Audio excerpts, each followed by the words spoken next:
I'm thrilled to be with Khady Kamara Nunez today. She is the executive director of Perelman Performing Arts Center and has had over 2 decades, in fact, 24 years, over 24 years in theater management.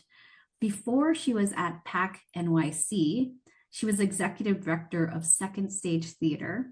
And it's amazing because there she was part of the leadership team that won a Tony Award for Take Me Out.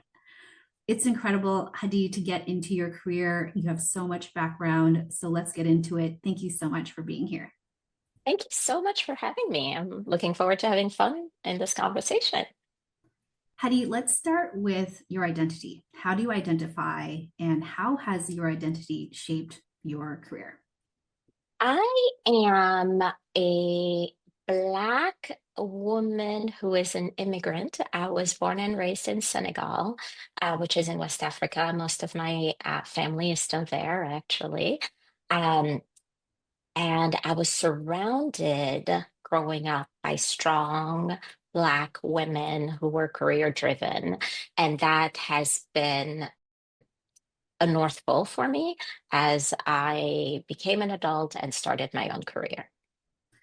So, Hadi, where did the theater interest come in? Were they also leaders in theater or art? Well, thank you. No, absolutely not. I grew up with a mother who loved the arts and took me to a lot of fun experiences, but never was it a consideration to have it as part of a career path. When I emigrated to the US, I moved after graduating from high school to go to college in upstate New York, way upstate New York. And I intended to have a business degree. I actually was majoring in economics. And I went to see a play. Uh, the school that I went to is called Wells College. It was in a really small town. And there was an incredible theater program and in the village. And so I went to see this play by Ethel Fugard, My Children, My Africa. And I had seen plays before, I had been involved in the arts before, but something changed in me. The story had such an impact on me that I went home, called my mother.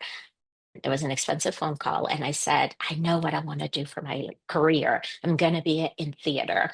And my mother hung up on me and said, I called my sister, who was a little closer at the time. And so a little less of an expensive phone call and said, please set your sister straight. We're not doing this. And my mother raised a very strong young woman, and there's a little bit of stubbornness and a little bit of belief in this passion. And that's what led me into a career in the arts. Hadi, we have to talk about this conviction because when you describe it, tracked for business, inspired, it sounds like by a night, an incredible experience, then having the guts to call your mom and knowing that no matter what she said or however she felt or whether she hung up on you, that you would stay the course. That's to me a bit of an oxymoron as an Asian woman and wanting Mhm. to please my parents, my community, that success is business. How did you stand on this conviction? That's a fair question. I don't know that I knew back then after that first conversation that arts was going to be everything. I just knew that there was so much interest and so much curiosity on my end that I wanted to explore it. And my mother and I compromised. I continued studying my business background, but I also majored in theater, and I was able to experience all aspects of theater throughout my undergraduate studies and was able to figure out what I enjoyed the most. And because I was exploring different aspects, I was on stage, not for a long time. I was not very good at it. I worked behind the scenes and really finding my niche in the storytelling that is marketing and sales was where I found my way. And there's just lots of conversations with my family. Initially, my mother ultimately only wanted my happiness and wanted to secure my future and my stability. And I was able to convince her over the years and through my different career positions that there is a path to being stable and fulfilled professionally in the arts. Okay, Hadi, please map that out because I know other Lacoma girls, people, aspirations to be in theater, also parents who are concerned. I want you to have a good life. We Right, sacrificed. I want to support you. Also, want to make sure you're not on the streets, not having a job. right, Can you right. map that out and say, okay, for all the parents out there, there is a viable career? I mean, you've had a fantastic career. You don't necessarily need to win a Tony like you did, but what is that path so that you can put us at ease as parents? It's going to be okay.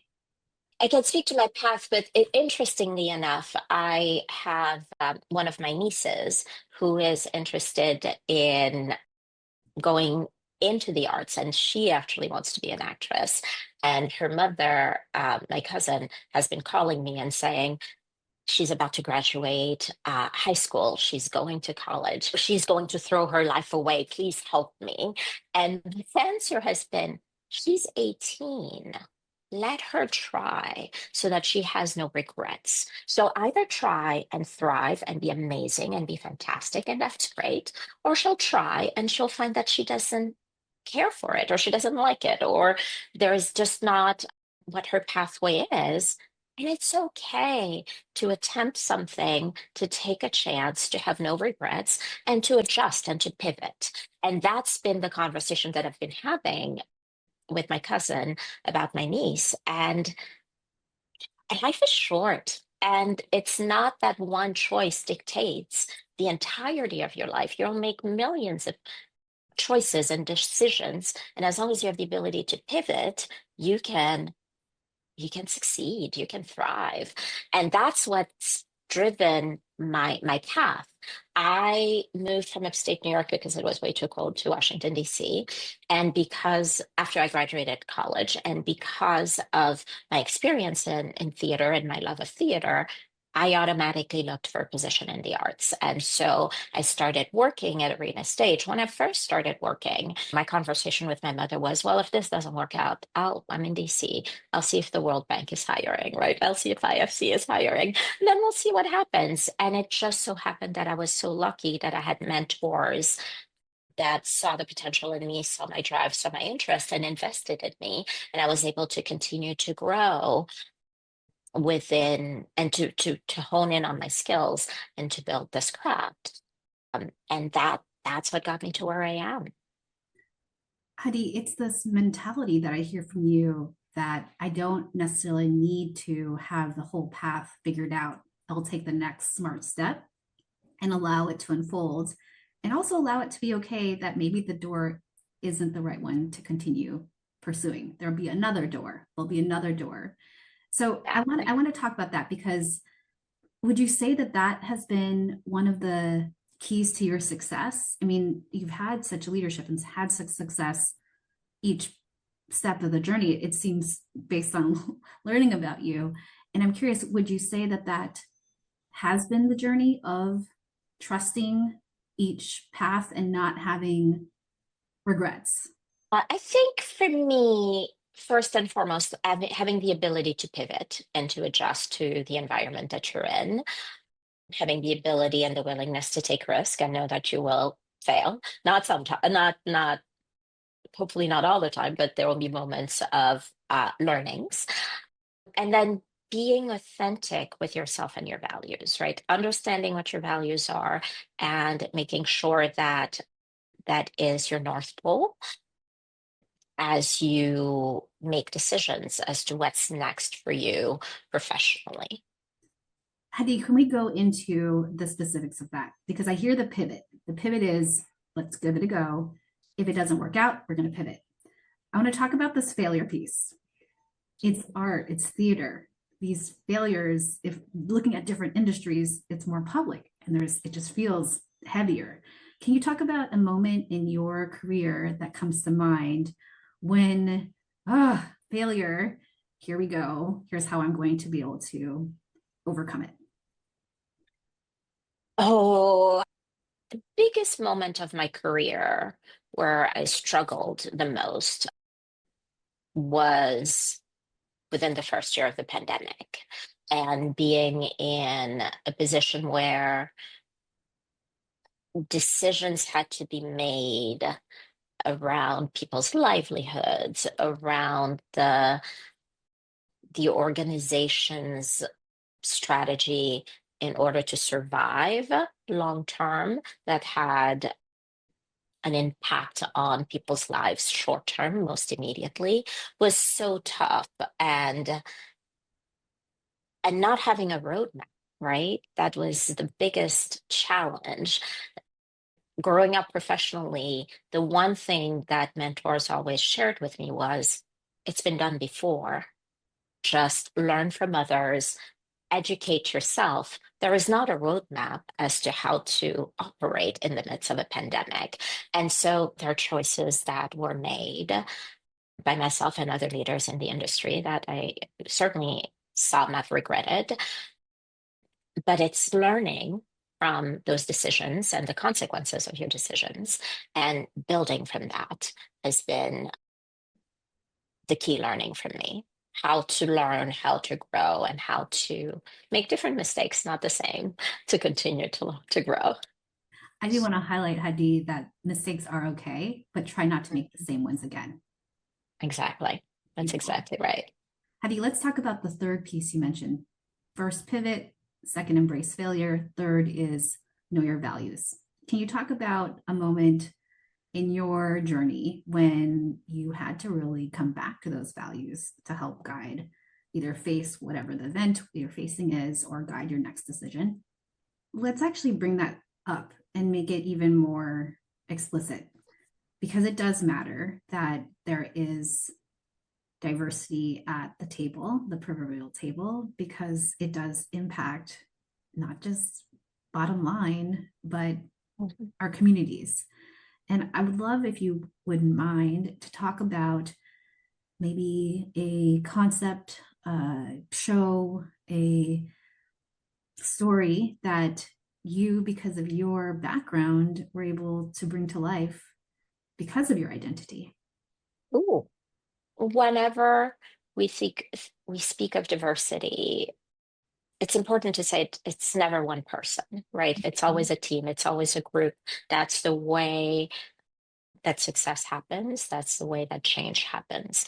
So when I first started at Second Stage, we were going to reopen the Hayes Theater on Broadway with a play by Lynn Nottage called Clydes. And the play was focused on workforce reentry for formerly incarcerated individuals. And as a team, as an organization, and with Lynn, the playwright, we had conversations about how we wanted to reopen. And one thing that was crucial for us was to make sure that the storyline on stage was also amplified through partnerships and relationships of people that were impacted and whose stories were being told on stage. And so we had different partnerships that we created where we were able to have organizations that worked in prison reform and workforce reentry come in to testify and provide a platform for people to tell their stories. We were also able to live stream one of the performances at Rikers for a group of individuals, and we received a letter from one of those individuals, and uh, that thanked us for telling their story, and that thanked us for showing a little bit of representation. And that's an example of change. We also did a job fair that was focused on workforce reentry, and we did it with other arts organizations here in New York. We did it with arts adjacent entities such as restaurants and hotels. And the whole point of that was, yes, it starts with a story, but a story about reality and how do we make impact in community meaningfully. We grew from that as an organization. I grew from that as as an individual, and it that's how you affect change. But that was an entire team, right? There was not one individual person that drove this. It was truly a team effort and a belief in wanting to make change. Beautiful. I want to emphasize for me how much it's about also being seen. I see you, and your past and mistakes aren't the defining factor for you or anyone. So I love that so much. Khady, are you ready for lightning round questions? Yes, Here we go. Chocolate or vanilla? vanilla. Cooking or takeout? I really should say cooking, but no, takeout. Climb a mountain or jump from a plane? Jump from a plane. Have you ever worn socks with sandals? I can't say I have. How would you rate your karaoke skills on a scale of 1 to 10, 10 being Mariah Carey? -10. I'm terrible. What's a recent book you read? I am currently reading a personal finance book called Money for Couples by Ramit Sethi. I'm newly married, and so my husband and I are navigating the whole merging finances together. What is your favorite way to practice self-care? I make sure that the first thing I do in the morning is not pick up my phone and check my emails. I actually have forced myself to go to the pool and swim because I cannot be distracted by a ringtone or by an email ping. So that's been a priority. What's a good professional development you've done? Find ways to gather people who have similar experiences, whether through an organization, an association, or just by yourself, but being able to learn from others happens by building community. And so find ways to get gatherings of people who have a similar lived in experience as you. What's your definition of a boss mama? Be your authentic self every day. What advice would you give your younger self? Stop worrying so much. It will work out. And then where can we find you? LinkedIn, anywhere else? LinkedIn, Instagram, Threads, Facebook, Khady Kamara or Khady Kamara Nunez. And then last question, do you have a final ask, recommendation, or parting thoughts to share? No, I think this was just such a great conversation. I'm so glad that we've had it. Khady, thank you so much for your stories and also being a leader in a field that needs your leadership. So very grateful to you. Thank you. Thank you. Thank you so much for your time. Such a pleasure.